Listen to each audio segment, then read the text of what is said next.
राधे राधे महाराज जी। महाराज जी, जब हर जीवित प्राणी अपने अपने कर्मों के अनुसार प्रारब्ध भोगने को बाध्य है, तो मनुष्य नाम जप कर भगवान की शरण में जाकर अपने दुख सहने की शांति प्राप्त कर सकता है। परंतु वो मूक प्राणी जो बोल नहीं सकते, अपनी तकलीफ किसी से कह नहीं सकते, क्या उनके लिए भी नहीं, कोई विधान नहीं। इसीलिए तो बड़े भाग मानुष तन पावा, सुर दुर्लभ सद ग्रंथन गावा, साधन धाम मोक्ष कर द्वारा, पाए न जे परलोक समारा, सो परत्र दुख पावई, सिर धुनि धुनि पछताए, काले कर्म ईश्वर मिथ्या दोष लगाए।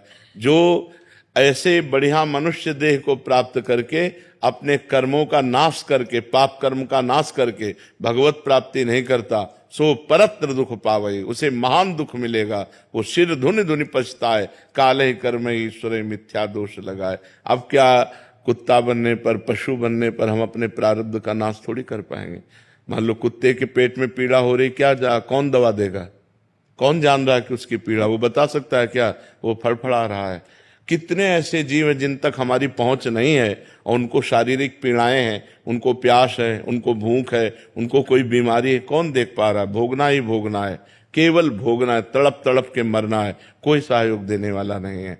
मनुष्य जीवन में तो हमें कष्ट है तो हम बता सकते हैं मुझे यहाँ पीड़ा है, हम अस्पताल जा सकते हैं। हम अब भजन के द्वारा, अनुष्ठान के द्वारा अपने पूर्व पापों को नष्ट कर सकते हैं। अगर पूर्व पाप नष्ट ना होते तो भगवत प्राप्ति किसी को होती ही नहीं।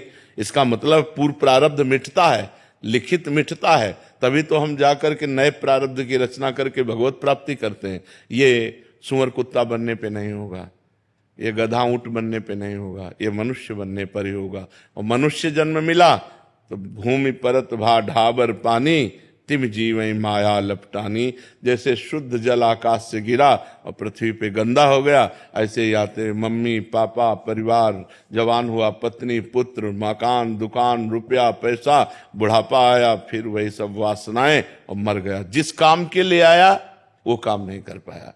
कर्म बंधनों का नाश करके भगवत प्राप्ति करने के लिए आया, वो तो हो नहीं पाया। सब का सब यहीं पड़ा रह गया और वो अपने कर्मों को लेकर यहाँ से चला जाता है। इसलिए विवेकवान वही है जो अपने कर्तव्य को पूजा बना ले और भगवान का नाम जप करते हुए पापों से डरे, कोई पाप कर्म ना करे, तो वो बाजी मार ले जाएगा। नहीं तो माया रौंद देगी, फिर हमको 83,99,999 योनियां। जैसे एक योनि है सर्प, अब सर्प योनि में कोबरा है, दुमहा है, अजगर है, कितने प्रकार के सर्प हैं। एक योनि है सर्प। ऐसी 83,99,999 योनियों के बाद एक मनुष्य योनि जब होते तब उसे 84 लाख योनियों में। ऐसे ही हमको अन्य योनियों के विभागों में कब तक भटकना पड़ेगा, जब तक मनुष्य शरीर मिलकर के हम भजन नहीं करेंगे। तो अभी हमें मिल गया है, अब हम सही चलें, पापाचरण न करें, शराब न पिएं, मांस न खाएं, पराई बहन बेटी की तरफ गंदी दृष्टि न रखें, चोरी न करें, हिंसा न करें, नाम जप करें, ईमानदारी से जो पद मिला है अपने पद का ईमानदारी से प्रयोग करें समाज सेवा के लिए। बढ़िया मंगल में पूजा हो गई भगवान की।